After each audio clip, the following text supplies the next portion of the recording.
말씀은 등불과 같아서 저희들의 삶을 가는데 어두울 때, 특히 길을 찾지 못할 때 하나님의 등불을 켜고 우리들 삶을 살아가는데 부족함 없고 잘 찾아갈 수 있도록 도와주시옵소서. 그런데 하나님, 우리가 주님의 길을 갈 때 너무 많은 것들이 우리 어깨에 놓여 있습니다. 짐입니다. 이 짐들을 하나님께서 하나 둘씩 정리하라고 하시니 이 시간 우리가 말씀을 듣고 우리의 삶 속에서 있는 무거운 짐들을 하나 둘씩 내려놓을 수 있도록 도와주시옵소서. 예수님의 이름으로 기도드렸습니다. 아멘. 여러분, 제가 가족처럼 생각하는 친구가 있습니다. 그 친구는 스페인의 산티아고의 그 순례길을 보통 야콥스백이라고 하죠. 야곱의 길이라고 하는데 이 길이 한 800km 정도 떨어졌어요. 이 길을 3번씩이나 걸었던 친구입니다. 그 산티아고로 가는 길이 프랑스 쪽에서 또는 스페인에서 포르투갈로 쪽으로 가는데 포르투갈 쪽에서 가는 그 길이 되게 험난한 산맥인데 그 길도 제 친구가 걸어갔던 친구입니다. 보통 누구나 다 그러는 것처럼 처음 이제 순례길을 떠나기 전에는 우리들이 많이 걷는 연습을 합니다. 그리고 떠나기 전에는 반드시 배낭에 자기가 이제 메고 갈 수 있는 그 물건들, 필요한 물건들을 담아 갑니다. 제가 이제 이 친구와 함께 순례길을 가려고 했는데 제 발이 평발이어서 평발 바닥이어서 저는 이제 포기했고 이 친구가 혼자 갔었습니다. 그래서 제가 이 친구의 순례길을 다 3번 여행을 마친 이 친구에게 제가 물어봤습니다. 도대체 너가 배운 것이 무엇이냐고 순례길에서. 그랬더니 이 친구가 하는 말이 가장 인생에서 배우는 것은 정말 필요한 것이 별로 없다라는 것입니다. 자기가 이 배낭을 메고 갈 때 처음에는 그나마 정리해서 갔는데 이게 메고 갈수록 무겁더라는 거예요. 그래서 이 무게를 이 친구가 도저히 감당할 수 없어서 하나 둘씩 내려놓는데 이제 마지막 3번째 갈 때는 거의 담아있지 않더라는 거예요. 쉐카트, 그 비자 카트하고 몇 가지밖에 없다라고 하는데 이 친구가 처음에 여행 가서 내려놓을 때 종이 쪽지 한 장이라도 내려놓고 싶더라는 거예요. 종이 한 장이라도 내려놓으면 그만큼 배낭의 무게가 가볍게 느껴진다라는 거였어요. 여러분, 제가 이사를 자주 해봐서 아는데 이사를 자주 하는 것 중에 가장 좋은 게 뭐냐면 필요하고 불필요한 것들을 갈라놓으면서 점점 짐을 줄이는 거예요. 근데 또 인간이 또 약해서 살다 보면 또 여러 개를 또 쌓잖아요. 그래서 이사를 자주 하는 것은 나쁘지 않다라고 생각해요. 야곱도 이제 하나님께서 약속하신 가나안 땅 자신의 고향을 되돌아갈 때 이 야곱도 이 귀한 길을 가면서 그에게 지금까지 불필요했던 짐들을 이제 그런 내려놓게 하시는데 그 짐들을 내려놓을 때 하나님께서 그 장애물이라고 하죠. 방해를 주시는데 그 방해물을 내려놓는데 이것이 다름이 아닌 인간관계였습니다. 보통 인간관계는 크게 2개의 인간관계로 나뉘어 있습니다. 혈연적 관계인 1차원적 관계와 타인과 맺은 2차원적 관계입니다. 1차원적 관계는 본인의 선택과 의지와 상관없이 주어진 관계로서 예를 들면 부모와 자식, 형제간들과의 그 혈연 관계입니다. 이렇게 혈연적으로 맺은 관계는 참말로 끊는 것이 쉽지 않습니다. 반면에 2차원적 관계는 이해타산적인 관계입니다. 본인의 관심과 매력, 이익의 타당함의 가치와 공유가 맞지 않을 때는 언제든지 관계를 끊는 것입니다. 아주 쉽죠. 여러분도 알다시피 모든 생명체는 상호 의존적입니다. 우리 인간은 그중에서도 가장 상호 의존적 관계가 필요한 존재이기에 인간관계가 참 많이 중요합니다. 요즘처럼 SNS 시대가 발전할수록 인간관계의 관계를 보다 넓게 갖고 있습니다. 카톡도 그렇고 페북도 인스타그램도 이런 소셜 네트워크를 통해서 열심히 인맥 관리를 합니다. 그런데 이런 인맥 어장을 관리하는 일이 일처럼 느껴지고 스트레스를 받는 분들이 요즘에 늘어나고 있다고 합니다. 그래서 이런 인맥 다이어트를 하시는 분들이 이제 좀 저희 주변에서도 점점 일어나고 있는데, 여러분, 우리가 시간적으로 물질적으로 투자할 만한 가치가 있는 사람인지 아닌지를 생각하면서 인맥 관계를 할 때, 인맥 다이어트를 할 때 제일 앞에 두는 게 이익이 되는지 아닌지를 따지고서는 인간관계를 정리하죠. 그러나 반면 인간관계를 정리하지 못해서 일본에는 와카세사 세아라는 것, 그러니까 갈라지게 해주는 업소가 있대요. 하도 인간관계를 끊지 못하니까 돈만 주면 배우자, 애인, 친구, 가족관계를 정리해주는 단체라고 합니다. 업소라고 합니다. 오늘 본문 내용을 보면 20년이 넘도록 고향을 떠나 낯선 이방인의 땅 바단 아람에서 살면서 야곱이 그동안 하나님의 도우심으로 커다란 부자가 되었고 자녀들의 이제 축복을 받았습니다. 그러나 야곱을 시기한 라반과 그의 아들들의 모함을 더 이상 견딜 수가 없었고, 그것이 하나의 사인이 되어서 이제 야곱은 다시 고향으로 떠나려고 이제 마음을 먹습니다. 고향으로 돌아가라고 하시는 말씀에 순종한 야곱은 막상 고향을 향하여 길을 떠나려고 하자마자 이제 커다란 장애물, 그러니까 방해 세력을 만나게 됩니다. 바로 누구였죠? 라반이었습니다. 제가 늘 말씀드리는 것처럼 우리를 가장 힘들게 하는 사람들은 다름이 아닌 가족 관계의 사람이라고 했듯이, 라반도 1차원적 관계인 혈연 관계였던 사람이었습니다. 왜 하나님께서는 이런 장애물을 통하여 야곱의 귀한 길을 시험하고 있는 것일까 한번 여러분들 물어보십시오. 그것은 야곱이 자신의 고향인 가나안 땅 브엘세바를 떠나서 이방 땅 바단 아람에서 4명의 여자와 12명의 자식들을 낳을 때까지 20년 동안 라반으로부터 종살이를 해야 했습니다. 언약의 백성이 조상이 되어야 하고 믿음의 아버지가 되어야 할 야곱이 여전히 이방 땅의 풍속과 생활 방식에서 벗어나지 못하고 죄의 종으로서 죄와 적당히 타협하면서 사는 삶을 완전히 버리지 못하고 있었습니다. 여전히 그는 세상적인 육신적인 것에 머물러서 그의 인생의 최우선 순위가 사랑하는 라헬이었습니다.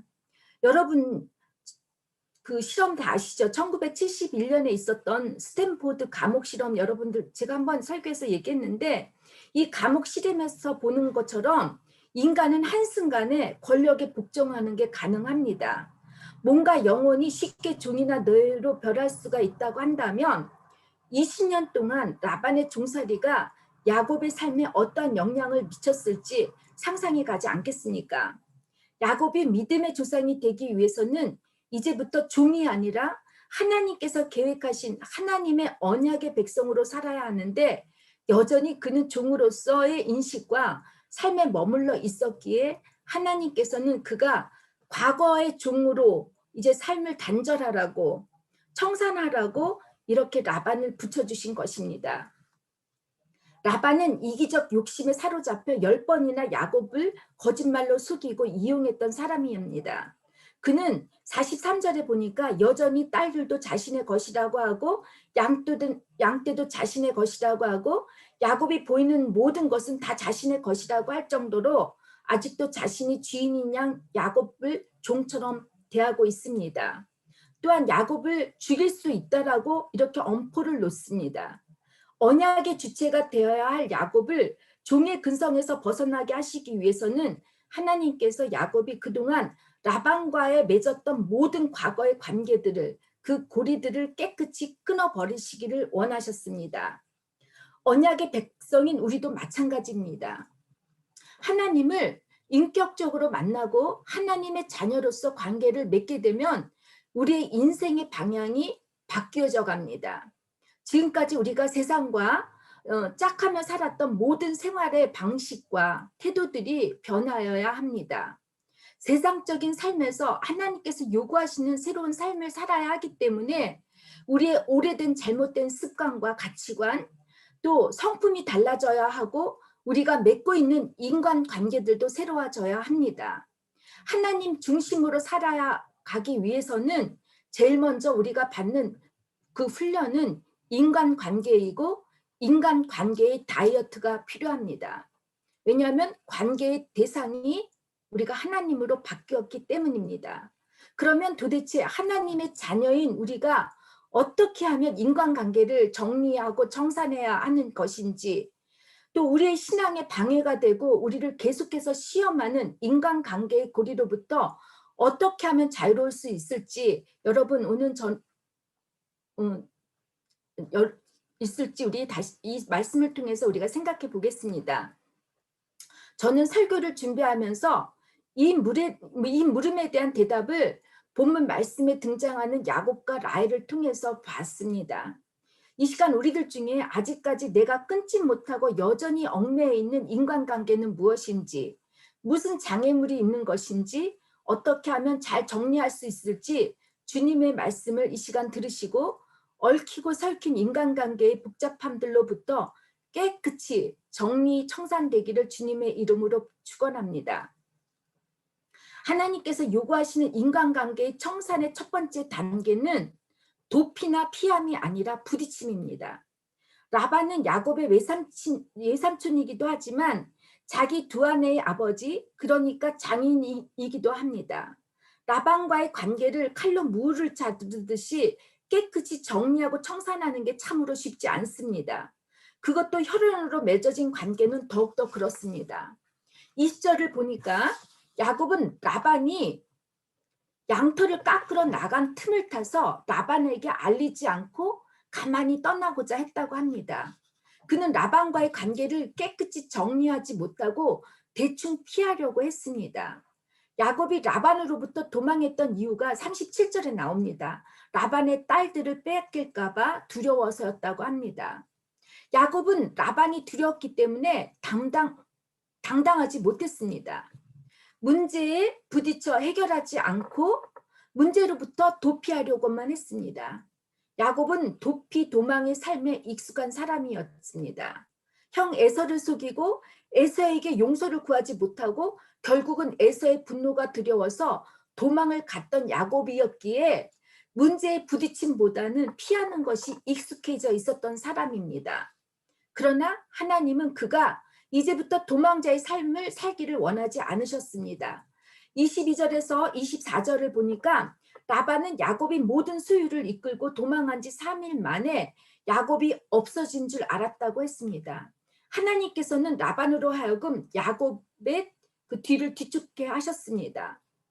라반과 그의 일행이 야곱을 뒤쫓은 지 7일 만에 야곱과 그의 가족이 있는 길르앗산에 도착했다고 합니다. 라반이 살고 있는 그 밧단 아람에서 길르앗 산지까지는 보통 480km 정도 떨어져 있다고 합니다.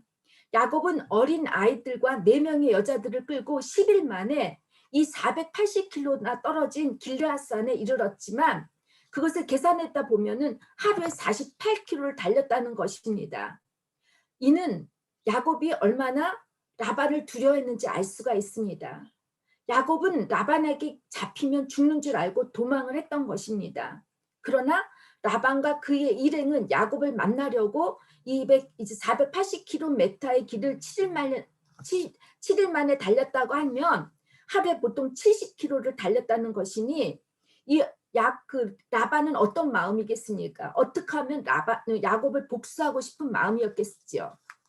자기의 힘과 노력으로 축복을 받으려다 사고를 치고 도망한 야곱에게 고향으로 돌아갈 때는 분명히 하나님께서 떠나라고 말씀을 주셨지만 야곱에게는 라반이 여전히 두려운 존재였습니다. 야곱에게 라반의 존재가 그리 중요한 것이 아니라고 알려주시기 위해 하나님께서는 추적하고 있는 라반에게 24절 꿈에 나타나셔서 야곱에게 선악간을 따져서 야곱에게 해를 가하지 못하도록 막아주셨습니다.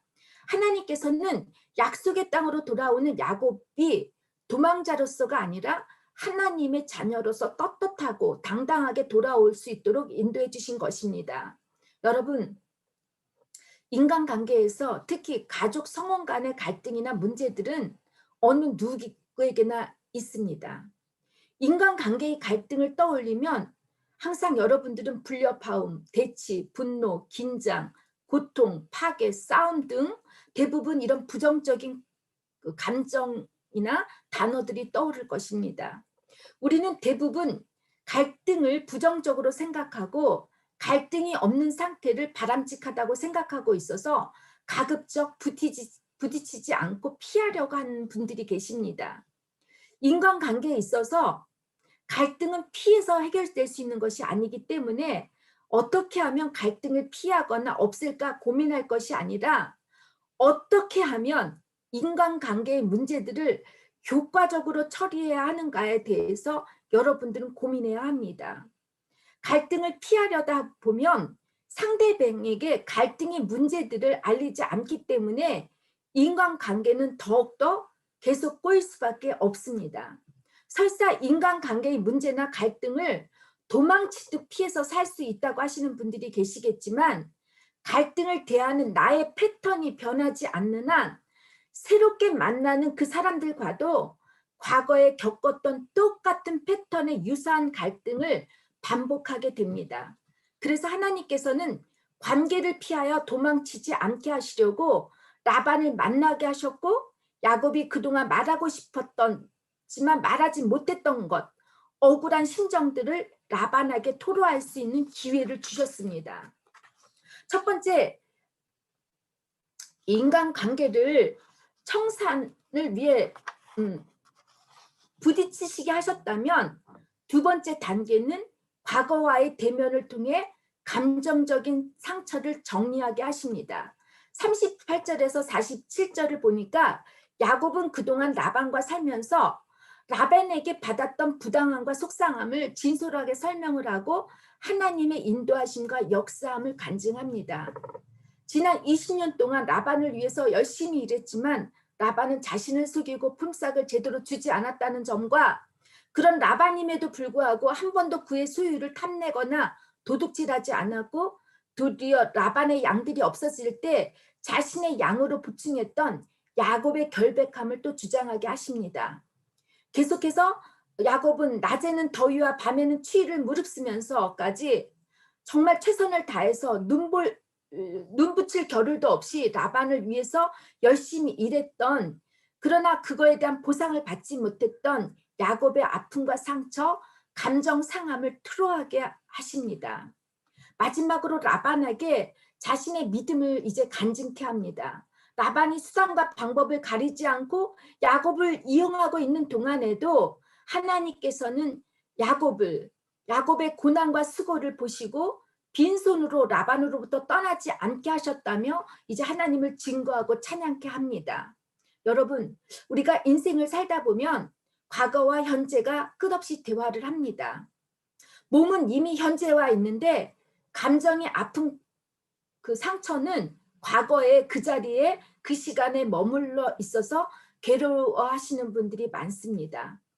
하나님께서 인도하실 그 가나안 땅에 가서 해야 할 사명이 있는데 우리는 여전히 과거에 머물러서 과거의 그늘에서 끝맺음을 갖지 못하고 아직까지도 상처로 마음이 상해서 회복되지 못하는 분들이 있습니다. 여전히 라반의 종으로 살고 있는 사람들입니다. 인생의 한 주기가 끝나면 그 문은 닫아야 합니다. 과거에 머물러 있으면 한치 앞을 나갈 수가 없습니다. 그리고 현재를 살 수가 없습니다. 감정적인 과거로부터 얽매여 있으면 점점 오물이 계속 쌓이게 되고 그 오물이 고통과 고통으로 괴롭히기 때문에 우리는 이런 모든 쇠사슬에서 벗어날 수가 없습니다. 하나님께서는 라반이 입을 통해 선과 악을 말하지 않도록 그의 입을 막으셨다고 합니다. 하나님 방식대로 언약의 백성인 야곱의 입술을 통해 무엇이 옳고 그른지를 알게 하셨습니다. 정죄와 판단의 언어로 말하지 않게 하셨고 있는 사실 그대로 야곱이 겪었던 관점에서 말하게 하셨습니다.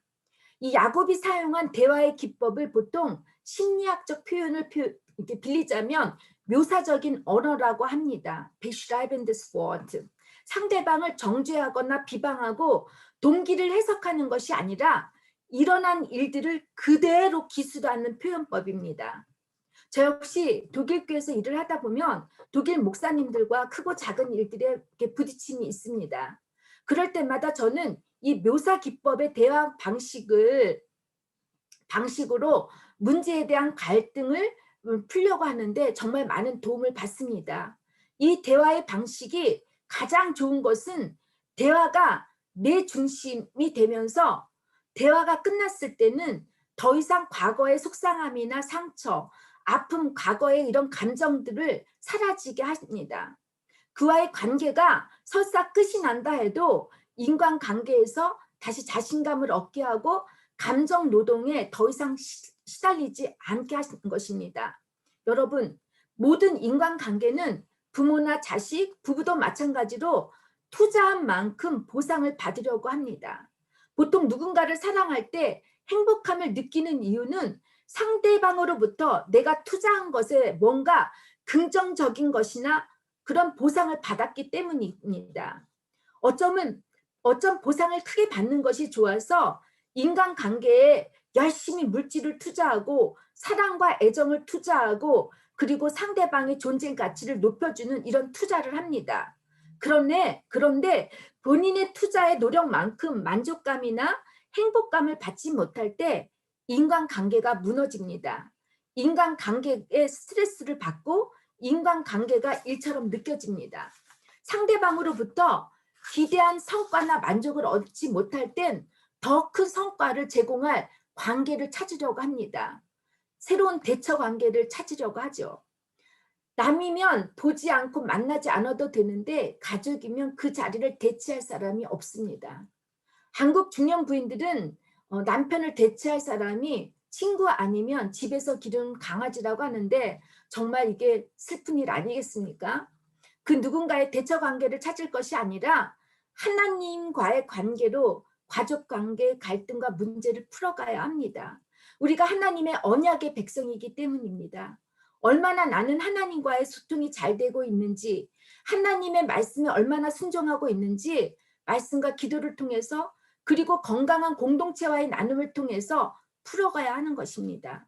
보통 하나님과의 소통이나 교통이 잘 안 되시는 분들은 이상하게도 인간관계가 많이 꼬여있는 분들이 있습니다.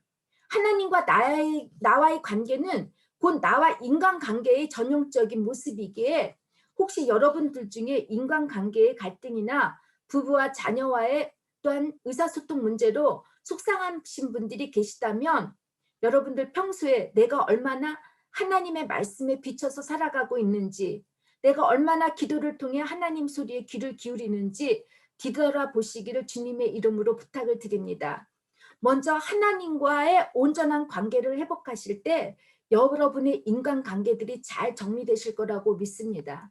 믿습니까? 제가 여러분들에게 늘 말했듯이 십자가는 나와 하나님과의 관계 또 옆은 인간과 인간 관계의 조화를 의미합니다.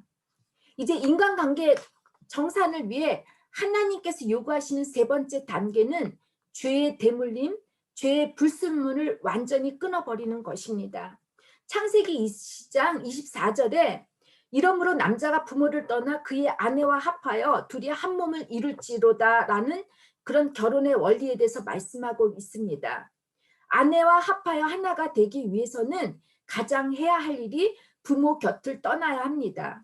떠나라는 말에는 첫째, 육체적으로 떠나는 것, 그러니까 지역의 거리를 두라는 것이죠. 둘째는 짐을 풀다라는 뜻이 있습니다.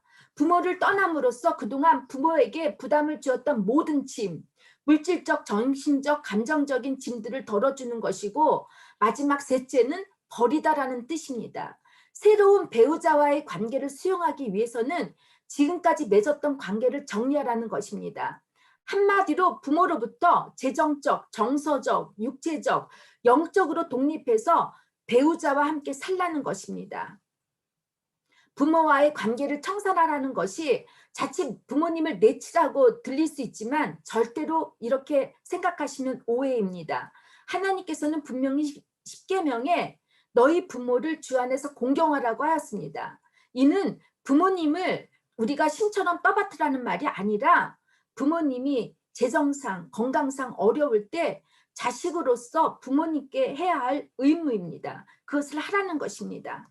많은 가족 갈등의 원인들을 보면 이 과거로부터 받은, 또 부모는 그의 부모로부터 받은 세대 간에 끊지 못하고 계속 잘못된 패턴들이 사슬처럼 이어지고 있기 때문입니다. 라헬은 그의 아버지로부터 독립을 하지 못했고 아버지의 이기적 욕심과 거짓으로 계속 그 거짓을 계속 이어가고 있습니다. 그녀는 라반에게 애지중지했던 드라빔을 훔쳤습니다. 드라빔은 메소포타미아 사람들이 우상으로 섬기고 있는 일종의 가족 수호신이었습니다. 은이나 나무로 만들어져 있어서 크기도 다양했다고 합니다. 라헬의 훔친 드라빔은 낙타 안장에 숨길 수 있을 정도로 아주 작은 형태의 우상이었을 것입니다. 당시 풍습에 드라빔을 소유하고 있다는 것은 그가 가뭄에 적법한 수장의 권리를 가진 자임을 확증해 주는 것이라고 합니다. 즉 드라빔은 단지 우상의 상징물 뿐만이 아니라 그 집의 소유자이고 상속자임을 증명하는 권리 증서와 같다고 하는 것입니다. 이렇게 중요한 수호신을 라반이 도둑 맞았기 때문에 더 야곱을 추적하고 따라왔을 것입니다. 라헬은 아버지가 섬겼던 우상을 끊지 못하고 아버지의 물질적 욕심과 집착, 죄의 물림을 그것도 도둑질해서 가지고 갔습니다. 거기다 남편과 아버지에게도 깐족같이 거짓말을 합니다. 전형적인 아버지 라반의 모습이 아닙니까? 하나님께서는 죄물림이 반복되지 않기 위해서 라헬은 귀향의 길을 끝까지 동참하지 못하죠. 야곱의 마지막 아들, 12번째 아들 베냐민을 낳고 그는 길가에서 죽고 맙니다. 야곱이 그렇게 사랑한 여인이었고 아내였지만 라헬은 막벨라 굴에 함께 묻히지 못하고 귀향길에서 도상에서 묻히고 맙니다. 야고보서 기자는 욕심이 잉태한 즉 죄를 낳고 죄가 장성한 즉 사망을 낳느니라고 하셨습니다. 모든 죄의 원인은 욕심에서 비롯됩니다. 아담과 하와가 죄를 지은 것도 하나님처럼 되고자 했던 욕심 때문이 아닙니까? 이들의 죄물림이 끊지 못하기 때문에 예수님께서 이 땅에 오셨고 이 죄로부터 우리를 해방해 주셨는데 우리는 여전히 욕심을 내지 못하고 물질의 드라빔을 끊지 못하고 있습니다. 교회도 마찬가지입니다. 우리 기독교 신앙에도 하나님을 경배한다고 하면서 세속주의, 기복주의, 번영 신학들이 그 드라빔을 교회들이 여전히 갖고 있고 그것이 없어지지 않으려고 거짓말로 우리가 이렇게 하는 것을 보면 참으로 참 슬프고 안타까운 심정입니다. 그런데 이런 드라빔을 우리들은 하나님의 축복이라고 이렇게 바꾸려고 하는 그런 거짓을 많은 사람들이 일삼고 있습니다. 여러분들이 갖고 있는 드라빔은 어떤 것인지 한번 생각해 보시기 바랍니다. 저는 가끔 이렇게 인터넷에서 이렇게 소식들을 들어보면은 믿는 사람들 중에서 3분의 2가 점집을 갔대요. 무당이나 이런 데 가서 점을 이렇게 치겠다라고 하는데 정말 이게 슬픈 일 아니겠습니까? 우리가 하나님의 말씀은 우리의 등불이고 우리의 등대와 같이 우리를 비춰주는데 그 말씀을 우리가 믿지 못하여 무당에 가서 점을 보고 이렇게 한다고 합니다. 참 인생의 드라빔을 우리는 늘 놓지 않고 있기 때문입니다. 이 시간 여러분의 각자의 삶을 뒤돌아보면서 내 가족으로부터 여전히 대물림되고 있는 죄들은 무엇인지, 가족 관계로부터 아직도 물질적, 정신적 욕심과 기대감을 갖고 있기 때문에 끊지 못하고 있는 것은 아닌지 생각해 보시길 바랍니다. 부모님이 부자이면 부자일수록 자식들은 그 부모님으로부터 정서적으로도 독립을 못한다고 합니다. 그 부모님의 재산이 탐나기 때문이죠.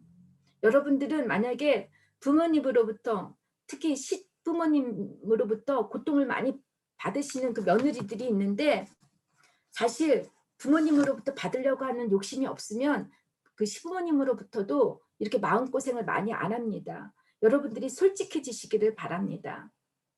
하나님께 가까이 가는 하나님의 자녀인 우리들이 이런 모든 죄의 사슬들이 끊어져야 합니다. 아직도 해결되지 못한 여러분의 인간관계들로부터 예수님의 십자가의 능력으로 끊어져서 자유하시기를 주님의 이름으로 축원합니다. 믿습니까? 주님께서 여러분의 끊지 못하는 모든 잘못된 관계들을 끊어주실 것입니다. 마지막으로 제가 누가 쓴 글인지 모르지만 어떤 시를 봤는데 정말 그 시가 제 마음에 닿아서 이제 이 시를 마무리하면서 설교를 마치겠습니다. 떠나보내라. 그들이 당신의 삶에 행복을 가져오지 않는다면 떠나보내라. 그들이 당신을 깨우치거나 발전시키지 않으면 떠나보내라. 그들이 머무르지만 자라지 않는다면 떠나보내라. 그들이 당신에게 안전을 보장하여 스스로 발전하는 것을 막는다면 떠나보내라. 그들이 당신의 재능을 인정해주지 않는다면 떠나보내라. 그들이 당신의 존재를 소중히 여기지 않는다면 떠나보내라. 그들이 당신의 도약을 지지하지 않는다면 떠나보내라. 그들이 말하지만 행동하지 않는다면 떠나보내라. 그들이 그들의 삶에 당신을 위한 자리를 만들지 않는다면 떠나보내라. 그들이 당신을 바꾸려 한다면 떠나보내라. 그들의 필요가 당신 자신을 앞지른다면 떠나보내라. 동의보다 언쟁이 더 많다면 떠나보내라. 그들이 단순히 당신의 삶에 아무것도 더하지 않는다면 떠나보내라. 여러분, 떠나보내야 할 사람이 누구죠? 바로 나 자신의 과거의 나 자신, 변하지 않는 나의 자신의 모습을 여러분 떠나보내셔야 하겠습니다. 이 시간 제가 사랑하는 현석 형제님을 위해서 제가 다시 설교를 요약해 보겠습니다. Ich hätte gerne für Hyunsuk, ist da? Herr Hyunsuk? Ja, ich möchte mal kurz zusammenfassen, was ich heute Predigt gehalten habe. Ja? Damit wir in unseren Heimat zurückzukehren und Gott näher zu kommen wollen, gibt es mehrere Hindernisse und Blockade. Das hat mit zwischenmenschlicher Beziehung zu tun. Die Beziehungskonflikte sind unvermeidlich.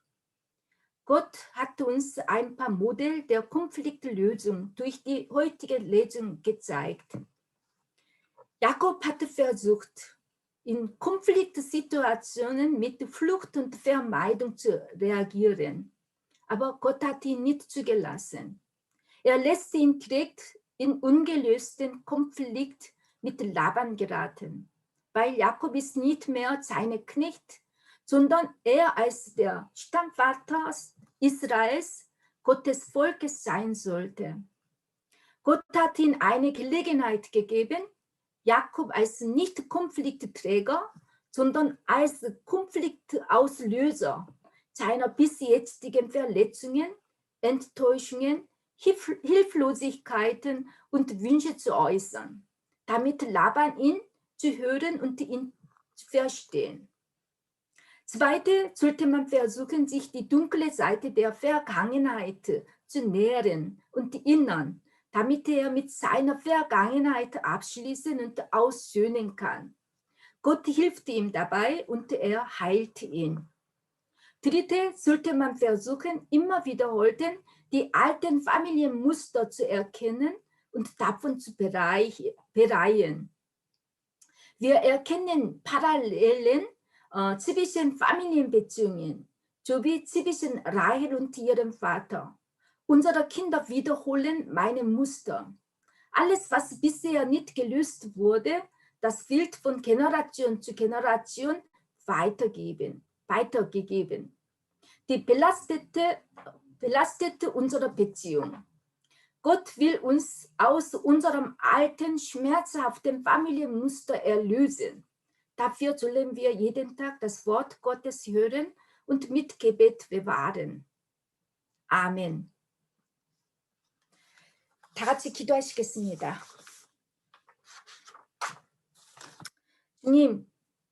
주님께 가까이 가기 위해서 우리가 정리해야 할 것들이 아직도 많이 남아 있습니다.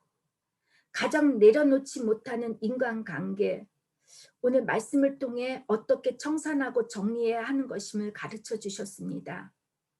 주님, 모든 것을 다 내려놓고 더 내려놓고 떠나 보내는 저희들이 되게 하시고, 이 떠나 보냈을 때 하나님, 우리는 당신 한 분만으로도 살아가는 것이 기쁘고 감사할 수 있게 하여 주시옵소서.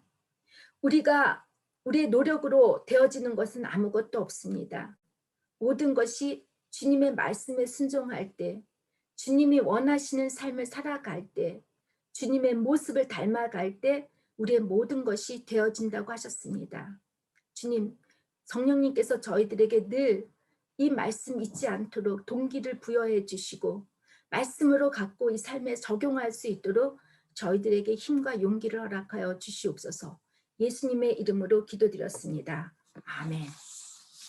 와 죽음에서 우리를 구원하시는 예수 그리스도의 은혜와 하늘과 땅을 지으시고 지금도 통치하시는 무한하신 하나님의 사랑과 성령의 감화와 감동하심과 교통하심이 이제로부터 영원히 함께 하시기를 간절히 축원하옵나이다. 아멘.